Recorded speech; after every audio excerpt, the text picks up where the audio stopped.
ఇప్పుడే జీ5 app download చేయండి. చూడండి మీ ఫేవరెట్ టీవీ షోస్ ఎప్పుడైనా ఎక్కడైనా. ప్రభువులకు ప్రణామములు. నీ స్థాయి ఏమిటి? నువ్వు చేస్తున్న పనులేమిటి? నేనేమి చేయుచున్నాను ప్రభు? నీ చుట్టూ ఏమి జరుగుతున్నదో తెలియనా? అయినను నాకున్న ఒక్క శక్తిని తమరు తిరిగి తీసుకుని మరలా ఏమి జరుగుతున్నదని నన్ను అడిగినచో నాకేమి తెలియను ప్రభు. యముండా, చిత్ర విచిత్ర గుప్తుండా.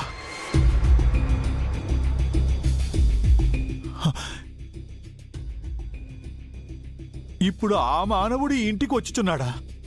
అయినచో నేనిప్పుడు ఈ బాలికని ఇంట ఉంచకుండా బయటకు తీసుకుని వెళ్ళవలను. లేనిచో ఈ బాలికకు నిజము తెలిసి ఎప్పటికీ మా లోకమునకు రాదు. యముండా, ప్రభు! బాలిక, బాలిక, బాలిక! అబ్బబ్బబ్బబ్బబ్బా! ఏంటండి ఆ కంగారు? కంగారా? కంగారు ఏమిటి? అయినను నాకు కంగారు ఎందులకుండును. ఆహా, బాలిక, మరో 3 దినములలో మనము ఈ లోకము విడిచి వెళ్ళుచున్నాము కదా. మనోహర్ ఇంట్లో నుంచి వెళ్తే వెళ్తాం, లేదంటే లేదు. సరే, వెళ్దాంలేండి. అయితే ఏంటి చెప్పండి. మన స్నేహమునకు గుర్తుగా ఒక సోదరునిగా నీకు మేము ఒక బహుమతి ఇవ్వదలిచితిమి. గిఫ్టా? థ్యాంక్ యూ గుప్తా గారు. ఏంటా గిఫ్ట్? ఎక్కడుంది? కొంపదీసి మీ రింగ్ నాకిచ్చి పర్మనెంట్ గా ఇక్కడ ఉండిపోయే అవకాశం నాకు ఇస్తున్నారా ఏంటి? బాలిక, హాస్యమును కూడా హద్దు ఉండవలను. మేము నీకు ఇవ్వదలిచిన కానుక వేరే చోట ఉన్నది. నీవు మాతో వచ్చినచో చూపించట. సరే, పోదాం పదండి. ఆగుము బాలిక, ఒక్క క్షణము. మనము ఇటుల కాలినడకన వెళ్ళుట లేదు. మరి నీవు ఎప్పుడూ నన్ను అడుగుచుంటివి కదా, మంత్రము వేసి ఇచ్చట మాయమయ్యి కావలసిన చోట ప్రత్యక్షమవ్వవలనని. అటుల మాయమై వెళ్ళదము.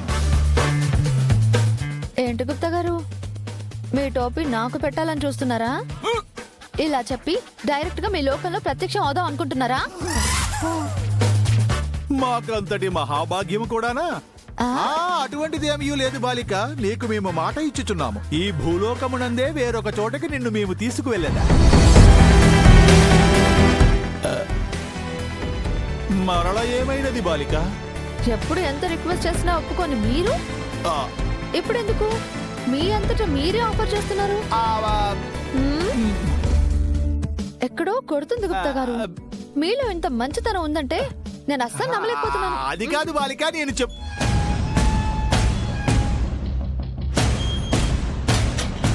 వచ్చేశాడు.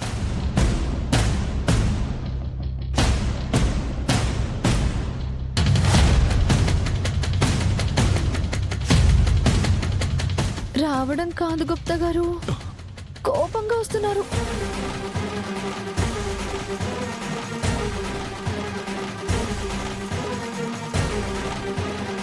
ఏ మనిషిని ఎప్పుడూ ఇలా చూడలేదు. పదండి పదండి, ఏమవుతుందో చూద్దాం. ఆగుమ బాలిక, అది వారి కుటుంబ సమస్య. మనకు ఎందులకు? నీకు మేఘములను చూపించదను. పద వెళ్ళదము. అది ఎవరో కుటుంబం అన్నట్టు మాట్లాడుతున్నారేంటి? నా కుటుంబం కూడా మీకు అవసరం లేదేమో. నా కుటుంబంలో ఏం జరుగుతుందో తెలుసుకోవడం నాకు అవసరం. బాలిక, ఈ బాలికకు మేఘములు చూపించులోపు నాకు మబ్బు పట్టేలా ఉన్నది. బాలిక,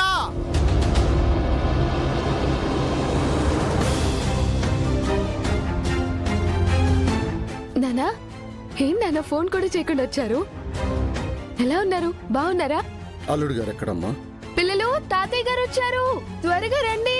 అత్తయ్య, మావయ్య, మా నాన్నగారు వచ్చారు. అల్లుడు గారు ఎక్కడమ్మా?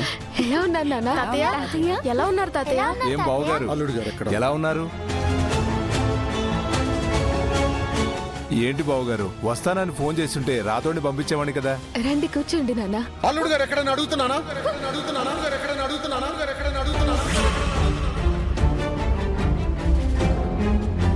ఏమైంది నాన్న? ఎందుకంత కోపంగా ఉన్నారు? ఇది కోపం కాదమ్మా, బాధ, ఆవేదన, ఒక కన్న తండ్రి ప్రేమ, ఒక చేతగాని వాడి పశ్చాత్తాపం, 30 ఏళ్ల నా ఎదురు చూపు. మీరు దేని గురించి మాట్లాడుతున్నారో మాకు అర్థం కావట్లేదు అన్నయ్య గారు. ఇంకా దేని గురించి మాట్లాడతానమ్మా? నా కూతురు గురించి మాట్లాడుతున్నా. పురిట్లోనే పోగొట్టుకున్న నా కూతురు ఆచూకీ గురించి మాట్లాడుతున్నా. కళ్ళు కాయలు కాసేలా నా కూతురు కోసం చూసిన ఎదురు చూపుల గురించి మాట్లాడుతున్నా. ఒక్కసారి నా కూతురిని కళ్ళారా చూసి చచ్చిపోదాం అనుకున్నా నా గురించి మాట్లాడుతున్నా. నాన్న ఏం మాట్లాడుతున్నారు? అక్క గురించి మాట్లాడడం గురించి అయితే మీరెందుకు ఇంత ఆవేశంగా ఆయన గురించి అడుగుతున్నారు? ఎందుకంటే నా పెద్ద కూతురు గురించి నీ భర్తకి నిజం తెలుసు కాబట్టి.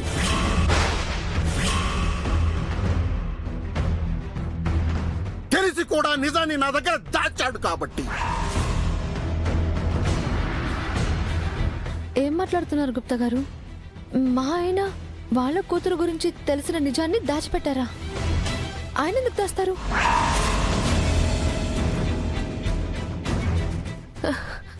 ఏమంటున్నారు నాన్న? ఆయనకి అక్క గురించి తెలియడం ఏంటి? తెలిసినా మనకి తెలియకుండా దాచడం ఏంటి? నమ్మడానికి కష్టంగా ఉన్నా, నీకిష్టం లేకపోయినా ఇది నిజమమ్మా. ఎందుకు దాచాడో తెలుసుకుందామనే వచ్చాను. నా కూతురు గురించి నా ఎదురు చూపులు తెలిసి కూడా అల్లుడు గారు ఈ పని ఎందుకు చేశాడో తెలుసుకుందామని వచ్చాను. కారణం కనుక్కుందామని వచ్చానమ్మా. లేదు బావగారు, ఎక్కడో ఏదో తప్పు జరిగింది. అమర్ ఇలాంటి విషయాల్లో అస్సలు నిర్లక్ష్యంగా ఉండడు. అవునన్నయ్య గారు, కన్నీళ్ల బరువు తెలిసిన మనిషి. మీ కష్టాన్ని ఎప్పటికీ మోసం చేయడు. మీకు చెప్పిన వాళ్ళెవరో తప్పుగా చెప్పారు. అల్లుడు గారికి నిజం తెలుసని, ఆ తెలిసిన నిజాన్ని నాకు చెప్పొద్దని చెప్పారని అనాథ శరణాలయం వాటనే చెప్పారు.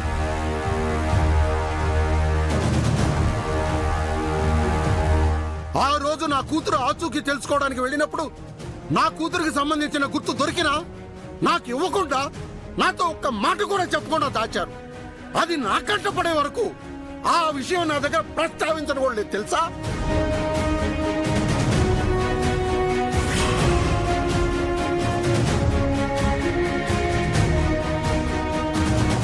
ఆ రోజు కూడా అల్లుడు గారు చెప్పింది నిజమని నమ్మి గుండె నిండా భారంతో పశ్చాత్తాపంతో ఇక్కడి నుంచి వెళ్ళానమ్మా.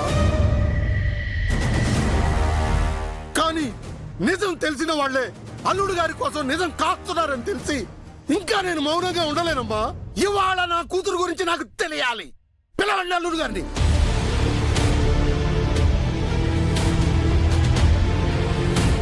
అమ్మో, ఇప్పుడు కానీ అమరొస్తే నిజం మొత్తం అందరి ముందు బయటపడిపోతుంది.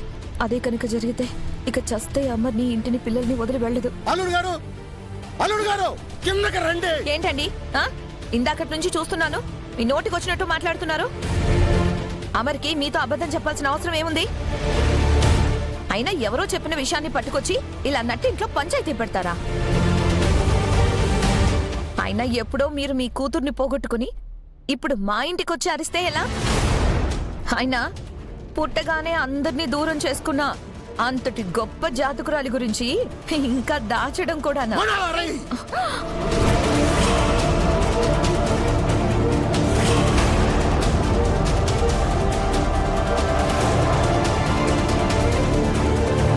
జీ5 యాప్ డౌన్లోడ్ చేసి అన్ని ఎపిసోడ్స్ పూర్తి ఉచితంగా చూడండి.